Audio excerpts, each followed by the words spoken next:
예배 때 이야기를 소개한 적이 있는데요. 한 2년 정도가 지났는데 다시 한번 이야기를 소개하고 싶습니다. 여러분들 중에 이야기를 어렴풋이 기억하는 분들이 계실지 모르겠습니다. 제가 한때 만났던 의사 선교사님이십니다. 미국에서 온 백인 의사 선교사님이신데 아프리카에서 흑인 에이즈 고아들을 돌보는 일을 하시는 선교사님이셨습니다.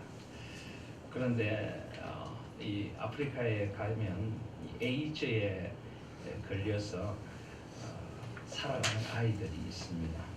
그러니까 부모들이 에이즈에 감염이 되어서 이 아이들이 태어날 때부터 부모에 의해서 에이즈에 감염된 채로 태어나는 아이들입니다. 그래서 시한부 인생을 살아갑니다.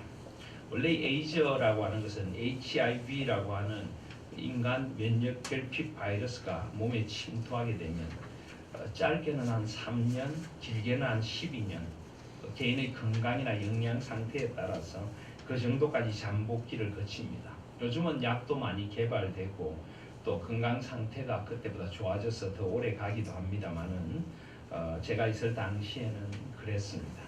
그래서 서서히 몸의 면역 체계가 부서져서 온갖 면역 체계가 다 사라졌을 때 몸의 세포가 차례대로 파괴되고 악성 종양이 나타나는 말기에 이르게 되는데 보통 이 말기를 에이즈라고 부르게 됩니다.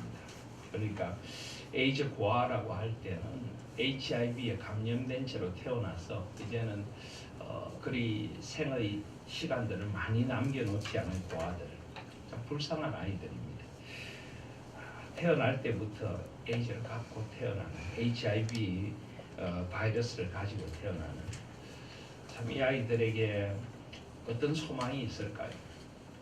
근데 아프리카에 가면 이 아이들에게 복음을 전하는 선교사님들 또 이 아이들 대부분 부모들이 결국 에이즈로 먼저 죽고 또는 이 아이들이 버림을 받아서 아무도 돌볼 사람도 없는 아이들 그래서 처량하게 죽어가야 하는 아이들을 데려다가 돌보고 하시는 선교사님들이 많이 계십니다. 그런데 그 미국에서 온 백인 의사 선교사님 의사이고 목사셨는데요. 그분이 이 아이들을 돌보면서 치료를 하다가 의료사고로 주사 침에 찔리면서 자신도 에이즈에 걸리고 말았습니다. 얼마나 참 억울한 일일 수도 있고 황당한 당황스러운 그런 일이겠습니까? 제가 그 목사님을 만났을 때 의사 선교사님이 목사님에게 제가 처음 던진 질문이 그것이었습니다. 목사님 억울하지 않으십니까? 하는 질문을 제가 던졌습니다. 그분의 대답이 그것이었습니다. 자신도 처음에는 너무나 당황스러웠고 하나님의 뜻을 안다는 것이 너무나 힘이 들었다고 합니다. 의사라는 직업도 뒤로 하고 미국을 떠나 아프리카까지 와서 에이즈에 걸린 고아들을 위해 한평생을 바치겠다고 왔는데 왜 제가 이런 에이즈에 감염이 되어야 합니까? 이 아이들을 언제까지 제가 돌볼 수 있겠습니까? 저에게는 남은 시간이 언제까지입니까? 하나님 왜 이런 어처구니 없는 의료사고가 저에게까지 일어나게 되었습니까? 참 많은 아픔의 시간들을 보냈다고 말씀하셨습니다. 그런데 어느 성탄절날 자신이 에이즈에 걸리게 된 그 의미를 성탄으로 오신 아기 예수 옆에서 깨닫게 되었다고 합니다. 그 어린 주 예수 누울 자리 없어 그 귀하신 몸이 구유에 있네. 저 하늘의 별들 반짝이는데 그 어린 주 예수 골 위에 자네. 하나님의 아들이신 그분이 왜 짐승의 먹이통 위에 누워져야 했을까? 왜 그 냄새나는 짐승의 우리에서 태어나셔야만 했을까? 그리고 그 가운데 하나님의 그 신비로운 성육신의 신비에 둘러싸여 있는 그 아이를 생각하면서 그 아기를 생각하면서 자신의 자리를 돌아보게 되었다는 것입니다. 어쩌면 자신도 그런 아픔을 함께 느끼며 이 에이즈 고아들을 돌보라는 하나님의 뜻이 아니었을까. 에이즈라는 그 절망의 병과 싸우면서 절망 속에 있는 아이들에게 어떻게 그리스도 안에 있는 소망을 내가 외칠 수 있을 것인가. 오직 성탄의 신비 말고는 다른 무엇이 없더라는 것입니다. 하나님이 이 땅에 지극히 연약한 아기로 오셨다. 하나님이신 그분이 자신을 비워 종의 형체로 오셨다. 그것 말고 다른 소망을 아이들에게 말할 수 없겠다라는 생각이 들었다는 것입니다. 성탄의 그 밤 하나님의 그 은혜에 밤새도록 울면서 오히려 자신에게 에이저라는 그 아이들과 함께 나눌 수 있는 질고를 주신 하나님을 찬양하게 되었다. 이렇게 이야기를 하셨습니다. 그러면서 제게 갈라디아서 2장 20절을 자기가 가장 좋아하는 성경이라고 소개를 해주셨습니다. 내가 그리스도와 함께 십자가에 못 박혔나니 그런즉 이제는 내가 사는 것이 아니요 오직 내 안에 그리스도께서 사시는 것이라. 이제 내가 육체 가운데 사는 것은 나를 사랑하사 나를 위하여 자기 자신을 버리신 하나님의 아들을 믿는 믿음 안에서 사는 것이라. 이제는 내가 사는 것이 아니라 내 안에 그리스도께서 사시기에 나에게 주어진 생의 시간들을 내 안에 사시는 그리스도를 나타내며 살고 싶습니다. 그리고 이 아이들에게 그 성탄의 신비가 가져온 세상이 설명할 수 없는 평화와 위로를 전하고 싶습니다. 그리고 이 아이들이 이 세상에서 눈을 감을 때 그들을 안아주실 그리스도가 그들과 함께 하신다는 것, 그것을 전하고 싶습니다. 선교사님은 그렇게 이야기를 하셨습니다. 그러면서 이 선교사님이 이런 이야기도 덧붙이셨습니다. 나는 해마다 성탄절을 맞으면 이렇게 기도합니다. 어쩌면 이 성탄이 내 생의 마지막 성탄일 수도 있겠구나. 그래서 다시 한번 내 생의 성탄절을 허락하시고 성탄의 캐럴을 듣게 하신 하나님 앞에 한없는 감사를 올려드린다고 합니다. 그리고 또 이렇게 기도한다고 합니다. 하나님, 저에게 내년에도 이 성탄의 기쁨을 한 번이라도 더 맛볼 수 있는 기회를 허락해 주시면 안 될까요? 아직도 이 아이들을 위하여 제가 해야 할 일이 조금 남아 있습니다. 저에게 내년의 성탄도 허락해 주십시오. 그런데 만약에 저를 이 세상에서 데려가시려면, 이왕이면 성탄절 무렵에 저를 데려가시면 참 제가 행복할 것 같습니다. 이 아이들이 불러주는 성탄의 캐럴을 들으며 주님 앞에 가고 싶습니다. 그것이 저희 하나님께 드리는 마지막 소원입니다. 그렇게 이야기를 하셨습니다. 그래서 그 선교사님의 별명이 미스터 성탄, 미스터 크리스마스라는 그런 별명을 가지고 있는 분입니다. 늘 성탄의 소망을 이야기하고 성탄의 은혜를 노래하고 성탄을 그리워하던 그 목사님이 세상 성탄의 계절에 생각이 납니다.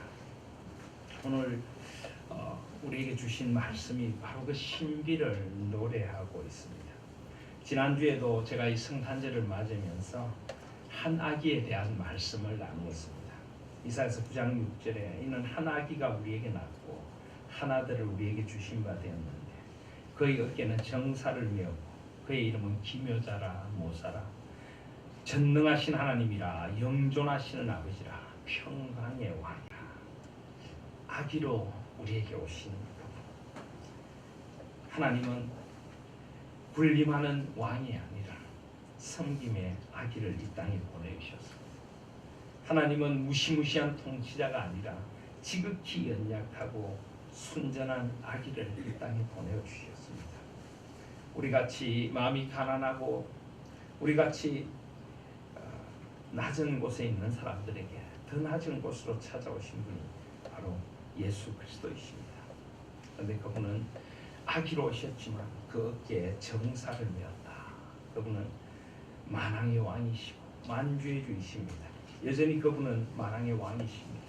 그분은 낙이 곧 낙이 새끼를 타고 예루살렘 성에 입성하신 겸손과 평화의 왕이시지만 그분은 왕이시고 그분은 세상의 칼과 권력으로 통치하시는 것이 아니라 사랑과 섬김으로 세상을 바꾸시는 분이십니다. 그리고 그의 이름은 기묘자라 모사라. 지난주에도 말씀드렸지만 기묘한 모사라, 원더풀 카운셀러라. 우리의 마음 깊은 곳에 상처와 아픔을 온전히 아시는 유일한 분이십니다. 우리를 진정으로 위로하실 수 있고 우리의 상처를 안아주실 수 있는 오직 한 분이십니다.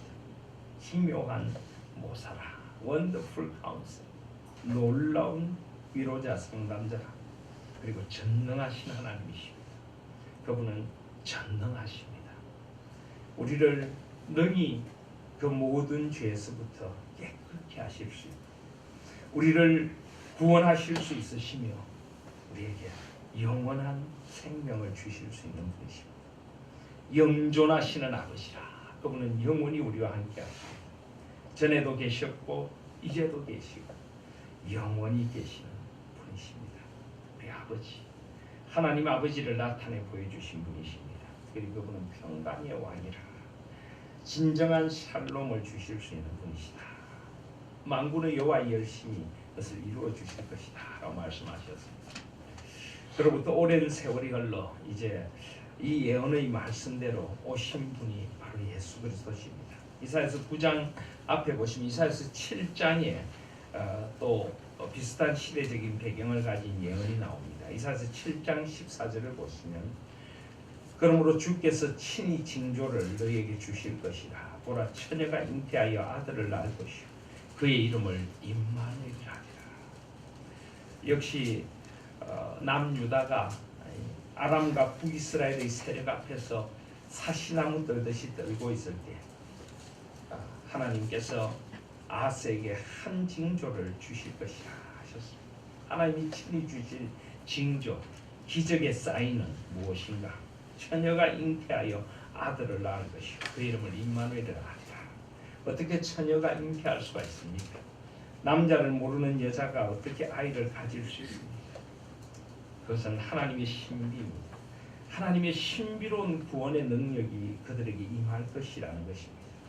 하나님의 신비가, 하나님의 그 세상이 알 수도 없고 온전히 깨달을 수도 없는 신비로운 구원의 은혜가 그들 가운데 임할 것인데 그 이름을 임마누엘이라 하리라.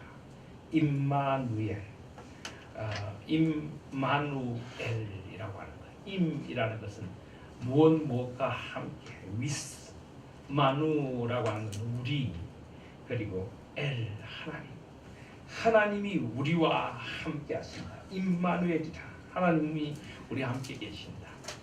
그 놀라운 징조가 그들에게 이사야 당시에도 임했고 그리고 세월의 시간들을 넘어서 바로 그리스도 안에서 이제 온전한 성취로 이루어질 것이다. 바로 그 말씀의 성취로 오신 분이 오늘 이 마태복음의 예수 그리스도십니다. 그래서 오늘 마태복음 1장 18절 이하에는 예수 그리스도의 나심은 이러하니라. 지난주에도 말씀드렸죠. 예수라는 것은 뭐라고요? 그 당시 아주 보편적인 이름이었습니다. 예수아, 여호수아, 여호와가 구원이시다. 바로 이 아이의 이름이 예수입니다. 25절에 보시면 아들을 낳기까지 동침하지 아니하더니 낳음의 이름을 예수라 하니라. 왜 예수입니까? 그분은 구원자로 오신 분이시기 때문입니다. 그분은 자기 백성을 저희 죄에서 구원하기 위하여 오셨습니다. 21절에 보시면 아들을 낳으리니 이름을 예수라가. 이는 그가 자기 백성을 그들의 죄에서 구원할 자이십니다. 이 이름은 그 당시 흔한 이름이었지만 그러나 이 이름은 하나님의 구원을 희구하는, 하나님의 구원을 바라는 자들의 소망을 담은 이름이었고 이제 그 이름의 진정한 성취로 오신 분이 예수님이십니다. 예수. 자기 백성을 그들의 죄에서 구원하기 위하여 오십니다. 그런데 그분은 그리스도라는 직분을 가지고 계십니다. 그리스도는 무엇입니까? 지난주에 말씀드렸죠, 그죠? 그리스도는 또 우리가 잘 아시다시피 기름 부음을 받은 자다. 바로 메시아, 메시아다 하는 말. 예수가 메시아시다. 예수가 그리스도시다. 그런데 구약의 기름 부음을 받는 직분은 세 가지가 있습니다. 뭐가 있습니까? 오늘 나눠드린 유인물에 보시면 지난주에 그 유인물 내용을 한 번 더 실어 놓았습니다. 하이델베르크 교리문답 31문에 보시면 그분을 왜 그리스도 곧 기름 부음을 받은 분이라고 부릅니까? 왜냐하면 그분은 성부 하나님으로부터 임명을 받고 성령으로 기름 부음을 받으셨기 때문입니다. 이 직분은 성부 하나님께서 임명하시는 것입니다. 그리고 성령으로 기름 부은 것이 바로 직분입니다. 이번에 우리 하나님교회 장립 집사님들, 권사님들이 많이 세워지셨는데요. 지난주에도 말씀드렸지만 여러분들도 마찬가지입니다. 여러분들은 성부 하나님의 택하심을 받아 교회를 통하여 임명을 받았습니다. 그리고 여러분이 임명받는 순간에 하나님께서는 성령으로 여러분들에게 기름 부어서 항존 직분자로 삼으신 것입니다. 삼위 하나님이 여러분들을 세우신 것입니다. 그래서 여러분 직분은 감격이 있어야 합니다. 저도 그렇고 여러분들도 그렇고 솔직히 우리는 자격 없는 자들입니다. 우리가 무슨 자격으로 성부 하나님의 택하심을 받을 자격이 있습니까? 예수 그리스도께서 교회를 통하여 우리를 불러주셨는데 우리가 자격이 있습니까? 그런 우리에게 성령으로 기름 부어 직분을 주시고 감당하도록 하시는 것입니다. 그래서 직분은 은혜이고 직분은 영광이고 직분은 소명이고 직분은 사명입니다. 나를 불러주셨습니다.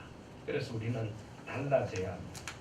우리는 구원을 얻기 위하여 헌신하는 것이 아니라 구원받았기에 그 은혜가 너무 커서 헌신하는 것이고 나 같은 것을 직분자로 불러주셨기에 이제는 내가 예배드리는 자세가 달라져야 합니다. 나 같은 것을 직분자로 불러주셨기에 이제는 교회를 대하는 태도가 달라져야 합니다. 나 같은 것을 직분자로 불러주셨기에 교회를 섬기는 나의 모습이 달라져야 하고 내 이웃들을 대하는 나의 언행이 달라져야 하고 가정에서 나의 모습이 달라져야 하는 것입니다. 성령으로 기름 부어 주셨기에 아무도 아멘을 안 하시네요. 그렇게 우리를 불러주셨습니다. 바로 예수 그리스도 안에서 우리를 그렇게 불러주신 것입니다. 예수 그리스도가 그리스도라 하는 것은 그분이 우리의 큰 선지자와 선생이 되시고 우리 유일한 대제사장이 되시고 우리 영원한 왕이 되십니다. 그래서 그분은 큰 선지자와 선생으로 우리에게 하나님의 뜻을 온전히 가르쳐 주실 것입니다. 우리 유일한 대제사장으로 자신을 단번에 제물로 드려 우리를 구속하셔 지금도 하나님 우편에서 우리를 위하여 중보 기도를 하고 계십니다. 중보하고 계십니다. 그리고 우리 영원한 왕으로 말씀과 성령으로 우리를 다스리시고 우리를 인도하십니다. 그러므로 우리는 그리스도인 그분을 사랑해야 합니다. 그분의 말씀에 귀 기울여야 합니다. 그분이 나를 위하여 기도하시는데 그 기도에 힘입어 우리도 기도하며 이 땅을 살아가야 하고 왕이신 그분의 다스리심 안에 살아가야 합니다. 세상과 구별된 생각을 가지고 세상과 구별된 모습을 가지고 살아가야 합니다. 우리는 왕 같은 제사장으로 그분의 것이기 때문입니다. 그래서 32분에 보면 우리는 왜 그리스도인가 불립니까? 왜냐하면 내가 믿음으로 그리스도의 지체가 되어 그분의 기름 부음에 참여하기 때문입니다.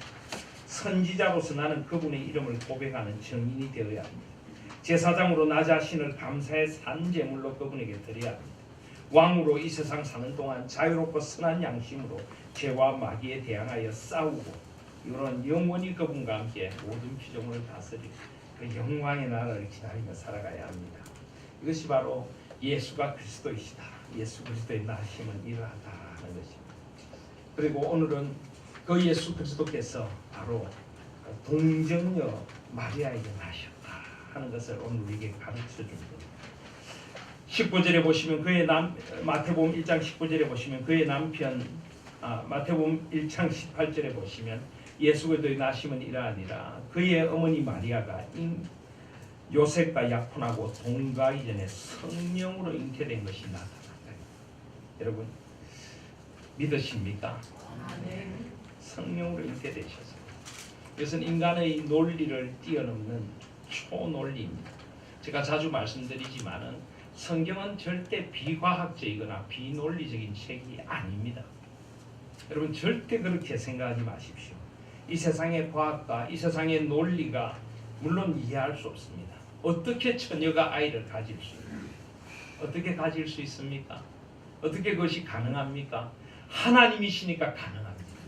전능하신 하나님께 능치 못한 일이 있으시겠습니까? 그래서 성경은 비논리적이고 비과학적인 책이 아니라 초논리적이고 초과학적인 책인 줄 믿습니다. 하나님은 과학 위에 계시고 과학을 뛰어넘어 계신 분인 줄 믿습니다. 여러분 저와 여러분이 예수 그리스도를 구주로 믿게 된 게 논리적입니까? 과학적입니까? 눈에 보이지 않는 하나님을 살아계신 분으로 확신하는 것, 그것이 논리적이고 그것이 과학적입니까? 세상의 논리와 과학을 뛰어넘는 하나님의 논리, 하나님의 살아계심, 우리의 영혼의 눈이 열려 하나님의 살아계심에 우리는 사로잡힌 사람들이 된 것입니다. 그래서 성령으로 잉태된 것이 나타났더니 우리는 이것을 믿습니다. 매주일 우리는 그 고백을 하지 않습니까? 성령으로 잉태되사 동정녀 마리아에게 나시고, 그리고 그의 남편 요셉이 어려운 사람이었습니다. 그래서 그것을 드러내지 않고 가만히 끊고됐다. 이것은 인간적으로 볼 땐 당연한 것이죠. 정혼한 마리아가 아기를 가졌다. 남자를 알지 못하고 자기도 당연히 가까이 하지 않고 순결함을 지켰는데 어떻게 마리아가 아기를 가질 수 있는가? 이 여인이 결국 부정한 일을 했는가? 요셉은 참 마음이 너무나 힘들었을 것입니다. 그렇지만 그는 어려운 사람이었기에 그것을 드러내지 않고 가만히 끊고 있습니다. 그런데 하나님의 위로가 요셉에게 임합니다. 20절에 보시면 이 일을 생각할 때에 주의 사자가 현몽하여 이르되 다윗의 자손 요셉아 내 아내 마리아 데려오기를 무서워하지 말라. 그에게 잉태된 자는 성령으로 된 것이야. 다른 말로 하면 요셉아 하나님이 살아계신 것을 믿느냐? 그렇다면 하나님의 능력이 성령을 통하여서 마리아에게 임했고 그것은 성령으로 잉태된 아기다. 요셉은 그것을 믿었습니다. 이것이 믿음인 것입니다. 나의 논리와 나의 생각을 뛰어넘는 하나님의 뜻이 분명할 때 그리고 하나님의 역사하심을 받아들이는 것, 이것이 믿음인 것입니다. 요셉은 그렇게 믿음으로 이 아이가 성령으로 잉태된 아이임을 믿고 알게 되었고 받아들이게 된 것입니다. 그래서 21절에 아들을 낳으리니 이름을 예수라라. 이는 그가 자기 백성을 그들의 죄에서 구원할 자이십니다. 놀라운 일이 마리아와 요셉에게 벌어진 것입니다. 자기 백성을 죄에서 구원할 예수, 그들이 기다리던 그 민족의 메시아, 그분이 그들을 통하여 오게 된 것입니다. 그리고 22절에 보시면 이 모든 일이 된 것은 주께서 선지자로 하신 말씀을 이루려 하심이니라 이것이되 23절에 이사야서 7장 14절의 인용이 나옵니다. 보라 처녀가 잉태하여 아들을 낳을 것이요 그의 이름은 임마누엘이라 하셨으니 이를 번역한즉 하나님이 우리와 함께 계시다 하니라. 이 마태복음을 받는 사람들은 유대인들도 있었고 또 이 마태복음은 그리스 헬라어로 기록이 되었습니다. 그래서 히브리어로 임마누엘 그리고 이것을 헬라어로 번역하면 우리와 하나님이 우리와 함께 계시다 그렇게 가르쳐 주셨습니다. 그래서 24절에 요셉이 잠에서 깨어 일어나 주의 사자의 분부대로 행하여 그의 아내를 데려왔으나 요셉은 그대로 믿었고 믿음대로 행했습니다. 그리고 25절에 아들을 낳기까지 동침하지 아니하더니 남의 이름을 예수라 하니라. 바로 그 위대한 성육신의 신비를 보여주는 성탄의 말씀인 것입니다. 오늘 나누던 유인물을 잠깐 이 부분을 자세히 들여다보겠습니다. 하이데베르그 교리문답 성자 하나님과 우리 구속에 관하여 2. 하이데베르그 교리문답은 개혁교의 교리문답으로 성경에 나타난 진리를 종합적으로 잘 정리해 두고 있습니다. 자 여러분 구체적으로 우리의 고백을 한번 잠깐 공부해 보겠습니다. 제 35문 그분은 성령으로 잉태되사 동정녀 마리아에게 나셨습니다. 우리는 주일마다 이 말씀을 고백합니다. 이것이 구체적으로 무슨 뜻입니까? 그 뜻은 이러합니다. 하나님의 영원한 아드님은 참되고 영원한 하나님이시며 참되고 영원한 하나님으로 항상 계십니다. 그러니까 예수 그리스도께서 동정녀 마리아에게 잉태되실 때도 하나님으로서의 신성을 하나도 조금이라도 버린 것이 아닙니다. 그분은 온전히 하나님이시고 항상 하나님이시고 지금도 계시고 그 후에도 영원히 하나님이십니다. 그런데 그 진정한 하나님께서 자기를 비워 종의 형체를 가지셨다. 성령의 사역으로 동정녀 마리아의 살과 피로부터 참된 인성을 취하셨습니다. 그래야 또한 다윗의 참된 자손이 되시고 모든 일에서 그의 형제들과 같이 되셨으나 죄는 없으십니다. 여러분 이것이 얼마나 중요한지 모릅니다. 예수 그리스도는 온전한 하나님이시기에 우리를 구원하실 수 있습니다. 온전히 인간이 되셨기에 우리의 모든 죄를 다 지실 수 있습니다. 우리의 모든 아픔을 다 채울하실 수 있습니다.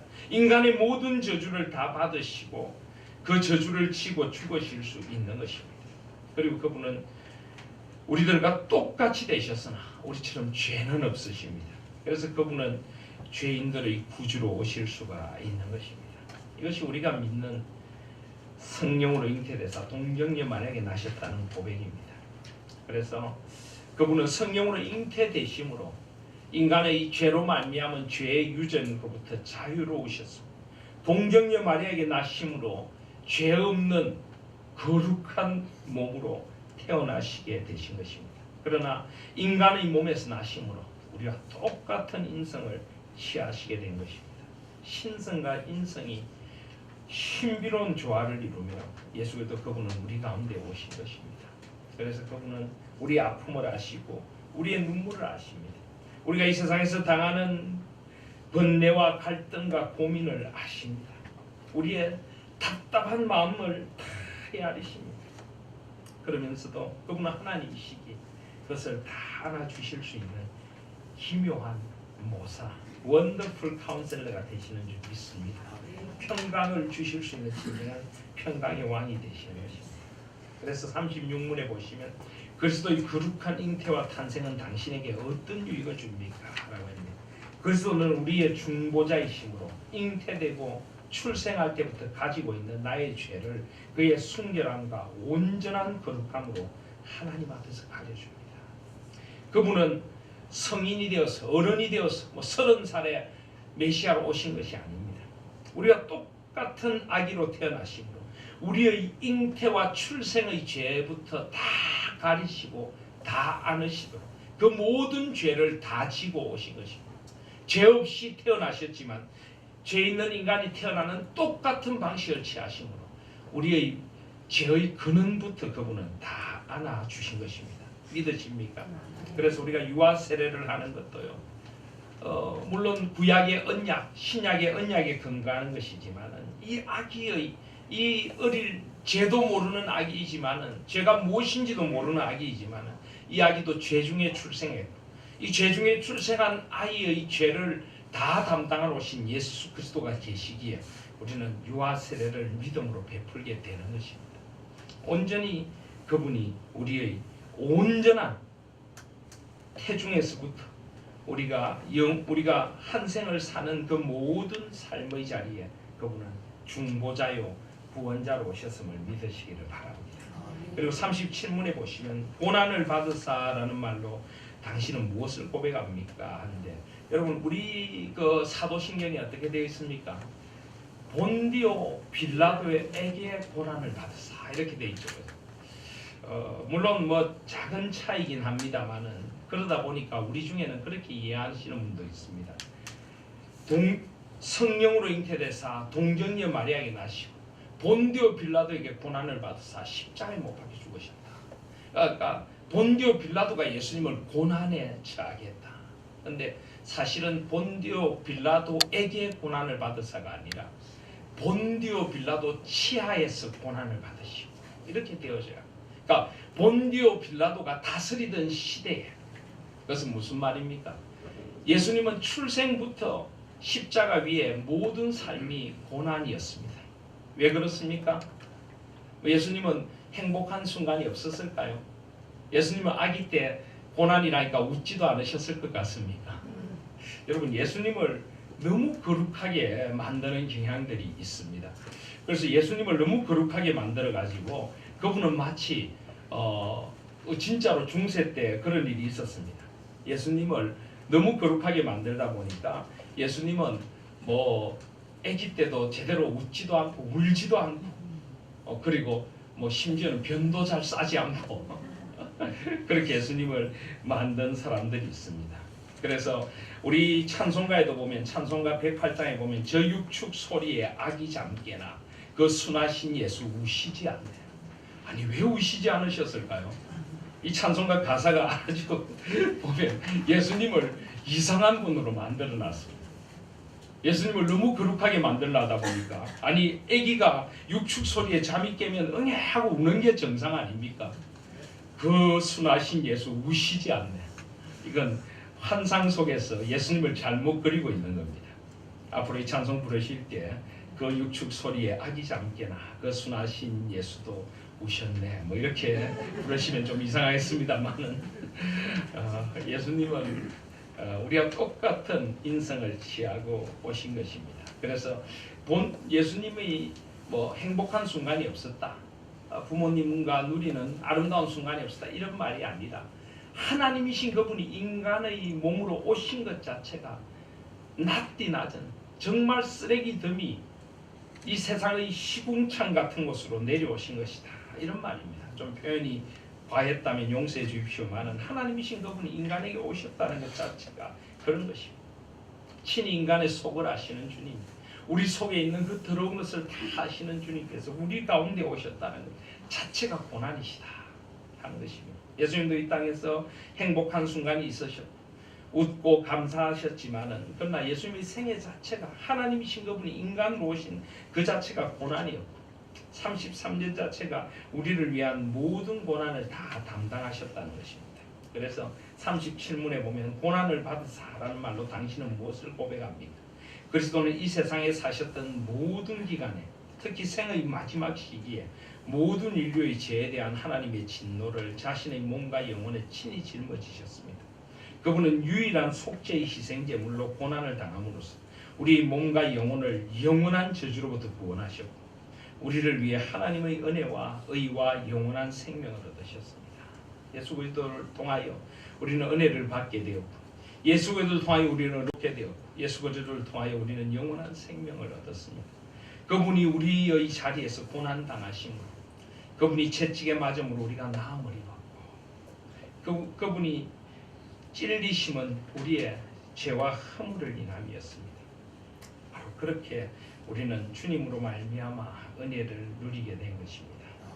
제38문에 보시면 그분은 왜 재판장 본디오 빌라도 아래에서 고난을 받으셨습니까? 그리스도는 죄가 없지만 세상의 재판장에게 정죄를 받으셨으며 이로써 우리 위에 임한 하나님의 가장 무서운 심판에서 우리를 자유하게 하셨습니다. 예수님이 죄가 없으시지만 우리가 받아야 할 정죄를 받은 것입니다. 세상의 재판정에 서신 것은 사실은 우리가 서야 할 재판정입니다. 저와 여러분은 얼마나 많은 죄를 지었습니까? 우리는 얼마나 더러운 죄인입니까? 자신이 죄가 없다고 생각하는 것만큼 끔찍한 교만이 없습니다. 항상 자신은 옳다고 생각하는 것처럼 잘못된 것은 없는 것입니다. 우리는 세상의 재판정에서도 우리는 정죄를 받아야 할 사람들입니다. 그런데 그런 우리가 주님께서 세상의 재판정에서 정죄를 받으신 그 무서운 심판에서 자유케 된 것입니다. 39문에 보시면 그리스도께서 십자가에 못 박히시면 달리 돌아가신 것보다 특별한 의미가 있습니다. 왜 예수님께서 십자가에 못 박히셨을까요? 물론 여러 가지 의미가 있습니다. 십자가형은 인류 역사상 가장 잔인하고 고통스러운 형벌입니다. 가장 잔인하고 고통스러운 죽음을 죽으심으로 우리가 당해야 할 모든 형벌, 그 어떤 지옥의 고통도 다 담당하시기 위해 십자가에 못 박히셨습니다. 또 십자가의 형벌은 하늘과 땅 사이에 달리는 것입니다. 하늘과 땅 사이에 하나님과 우리 사이에 화평을 이루고자 달리신 것입니다. 또 제가 얼마 전에 일부 예배 설교 때는 한번 이야기를 한 것 같은데요. 초대교회 어느 교부는 그렇게 이야기했습니다. 십자가 죽음은 인간이 두 팔을 벌리고 죽는 유일한 죽음이다.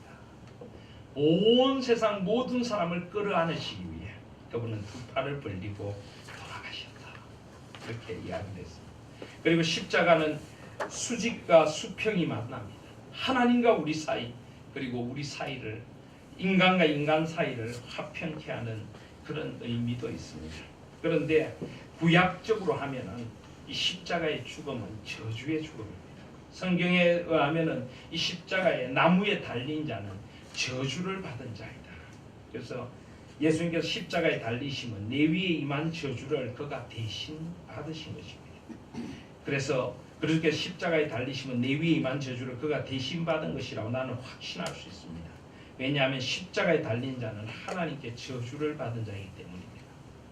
그렇습니다. 예수님은 우리 대신 저주를 받으셨습니다. 죄 없으신 그분이 십자가 위에서 엘리 엘리 라마 사박타니, 나의 하나님 어찌하여 나를 버리시나이까. 우리가 받아야 할 모든 저주를 그가 다 담당하셨습니다. 그래서 주님께서 십자가에 달려 계신 3시간, 낮 12시부터 오후 3시까지 온 세상이 캄캄해졌어요. 모든 저주가 그분에게 다 쏟아졌습니다. 어떤 설교자는 그렇게 이야기했습니다. 하나님 아버지도 차마 당신의 아들의 죽음을 보실 수 없어 어둠으로 검은 빛 커튼으로 그것을 덮으셨다. 모든 저주가 그 위에 다 임했고 그분은 하늘과 땅 사이에 홀로 달리셨어. 우리가 받아야 할 저주를 다 받으셨습니다. 우리가 어떤 저주도 받지 않도록, 어떤 지옥의 고통도 다 우리 대신 감당하시려고 그분은 저주의 십자가를 지신 것입니다. 그래서 사신문에 그리스도는 왜 죽으시기까지 낮아져야 했습니까? 하나님의 공의와 진리 때문에 하나님의 아들의 죽음 이외에는 다른 어떤 방법으로도 우리의 죄값을 치를 길이 전혀 없기 때문입니다. 죽음은 죽음으로 갚아야 합니다. 우리가 지은 죄는 사형에 해당됩니다. 죄의 삭은 사망이라. 우리는 죽어 마땅합니다.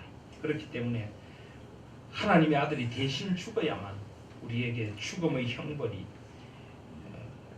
예수 그리스도로 옮겨가고 우리에게 생명을 주시는 것입니다. 우리를 위하여 죽으셨어. 우리에게는 온전한 생명을 주시려고 죽음으로 죄값을 다 치르셨습니다. 41문에 그리스도는 왜 장사되셨습니까? 그리스도 장사되시면 그가 진정으로 죽으셨음을 확정합니다. 그가 진정으로 죽으셨다. 이것이 장사되셨다는 고백입니다. 그리고 42문에 보시면 그리스도께서 우리를 위하여 죽으셨는데 우리도 왜 여전히 죽어야 합니까? 우리의 죽음은 이제 더 이상 우리 죄값을 치르는 형벌의 죽음이 아닙니다. 사망아 너의 쏘는 것이 어디 있느냐? 사망에 쏘는 것은 이미 없어졌습니다. 우리의 죽음은 죄를 거치고 이 육신의 안식을 취하게 되는 것이고 영원한 생명으로 온전히 들어가는 것이 죽음입니다. 여러분 죽음을 그래서 슬퍼할 것이나 망할 것이라고 해서는 안 됩니다. 여러분 절대 우리 그리스도인들은 뭐 사망이다 이런 말 써서 안 됩니다. 죽어 망하는 것이 사망이죠. 그죠? 미망인 이런 말 쓰면 안 됩니다. 아직 망하지 않은 여자다 뭐 이런 말 쓰면 절대 안 됩니다. 명복을 빕니다 이런 것도 그리스도인이 쓸 말은 아닙니다. 우리의 죽음은 아름다운 것입니다. 우리의 돌아보는 것은 잠깐이요. 우리의 보는 것은 영원한 우리는 영원한 것을 바라보는 것입니다. 보이는 것은 잠깐이요. 보이지 않는 것은 영원하다. 그래서 땅에 있는 우리의 장막집이 무너지면 하늘에 있는 영원한 집이 열리게 되는 것입니다.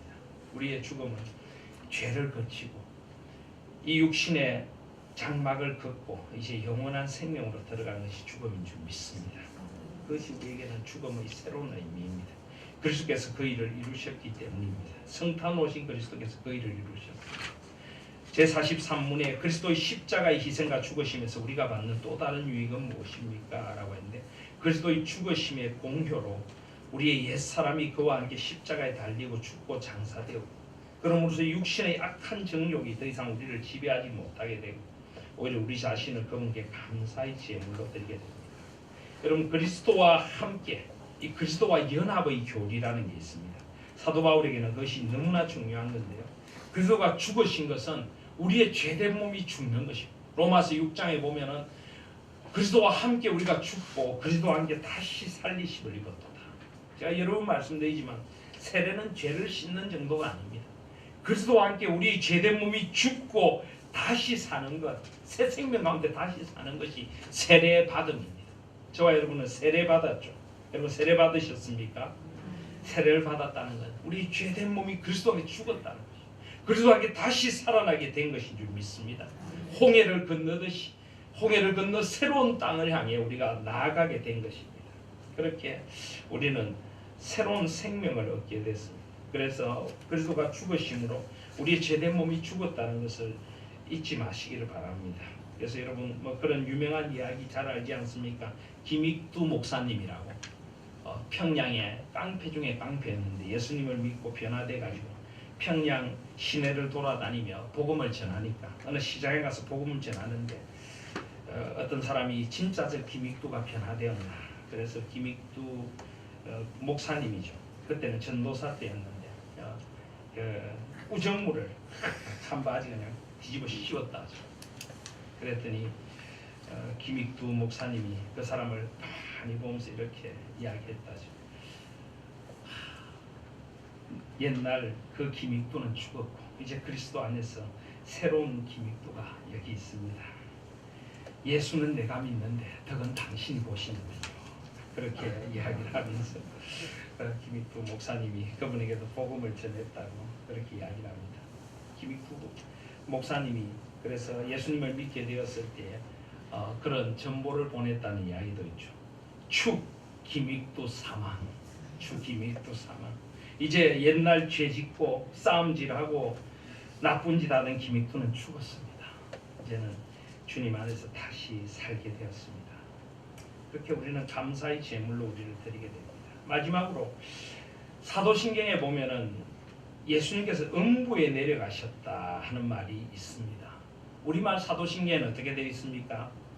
성령으로 잉태되사 동정녀 마리아에게 나시고 본디오 빌라도에게 고난을 받으사 십자가에 못 박혀 죽으시고 장사한 지 사흘 만에 죽은 자 가운데 다시 살아나셨다. 그런데 원래 사도신경에는 장사되시고 음부 지옥에 내려가셨다 하는 말이 원래 있습니다. 이것이 우리나라에 들어오면서 전에도 한번 말씀드린 것 같은데 1930년대에 원래 장로교 선교사들, 이 웨스트민스터 신앙 고백서를 믿는 선교사들은 이것을 고백해야 된다고 주장을 했는데 감리교 선교사들, 이 감리교는 좀 알미니안이기 때문에 이런 것을 잘 받아들이지 못합니다. 감리교 선교사들이 이것을 빼달라고 요청을 해서 그 당시 그 교단들이 모여서 사도신경을 통일을 하면서 감리교 측의 요청을 받아들여서 이 부분을 뺐다 하는 그런 교회 사적인 이야기가 있습니다. 지금도 우리 한국 교회는 세계 개혁교회 연맹 이런 데서 계속 질문을 받고 있습니다. 왜 한국 교회는 음부에 내려가셨으면 뺍니까? 그것을 다시 넣어 주십시오. 이것을 다시 넣는 것은 우리의 아마 과제가 되어줘야 될 일인 것 같습니다. 그래서 우리 여러분 가지고 계신 이 사도신경에도 보시면은 장사되시어 지옥에 내려가신 지가 공인된 원문에 있다 하는 말이 있습니다. 대다수의 본문에는 없다라고 되어 있지만은 공인된 원문에는 새로 번역된 사도신경에 보면 있다라는 것이 있습니다. 그래서 자, 왜 음부에 내려가셨으며 라는 말이 덧붙여져 있을까요? 한마디로 말하면 예수님께서 내가 당할 지옥의 고통을 다 당하셨다는 것입니다. 내가 죄로 말미암아 지옥에 가야 되는데 예수님은 그것조차도 다 담당하셨다는 것입니다. 그래서 전에도 말씀드렸지만은 외국에서 농담삼아 그런 말을 합니다. 한국의 그리스도인들은 지옥에 내려가셨음을 고백하지 않으니까 지옥은 우리가 가야 되겠구나 이렇게 농담도 하는데 그것은 아니지만은 이것도 우리 신앙의 중요한 고백입니다. 그래서 답을 보시면 내가 큰 슬픔과 무서운 시험을 당할 때에도 나의 주 예수님께서 나를 지옥의 두려움과 고통으로부터 구원하셨음을 확신하고 거기에서 풍성한 위로를 얻도록 하기 위함입니다. 그분은 그가 받으신 모든 고난을 통하여 특히 십자가에서 말할 수 없는 괴로움, 아픔, 공포, 지옥의 고통을 친히 당하시고 내가 당해야 할 지옥의 고통을 다 담당하시고 나의 구원을 이루셨습니다. 아멘. 이것이 주님의 사랑이고 주님의 죽음의 의미인 것입니다. 주님은 이 땅에 아기로 오셨습니다. 그러나 그분은 우리 가운데 임마누엘로 오셔서 우리의 모든 죄를 다 담당하기 위해서 오신 이름입니다. 임마누엘이라고 하는 이름이 우리 편에서 보면 너무나 고마운 이름이죠. 그죠? 하나님께서 우리와 함께 하신다. 근데 주님 편에서 보면 이것은 아픈 이름이기도 합니다. 하나님이신 그분이 우리 가운데 오셨다. 그러나 우리를 너무나 사랑하시기에 주님은 기꺼이 임마누엘로 우리 가운데 오신 것입니다. 그래서 오늘 이 임마누엘이라 하는 이 의미를 사도신경을 잘 해설해 놓은 하이델베르 교리문답을 통해 하나 살펴보았는데 오늘 살펴본 이것이 바로 임마누엘의 의미입니다.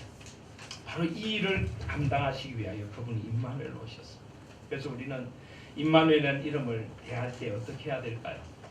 첫 번째는 감사해야 합니다. 왜는 입니까? 왜 주님이 나 같은 것 위하여 임마누엘로 오셨습니까? 두 번째는 감격해야 합니다. 감격해야 합니다. 주님, 임마누엘로 오신 주님을 찬양합니다. 세 번째로는 무엇을 해야 할까요?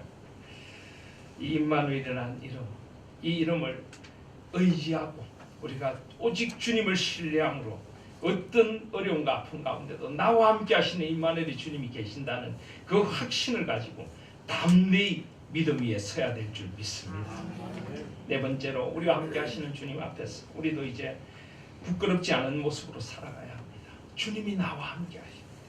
지금도 나와 함께 하시는데 하나님의 자녀답게 직분자답게 임마누엘의 이름에 부끄럽지 않도록 살아갈 수 있는 저와 여러분들이 되시기를 바랍니다. 다섯 번째로 나에게 임마누엘 하시는 주님을 다른 이들에게 보여줄 수 있어야 될 줄 믿습니다.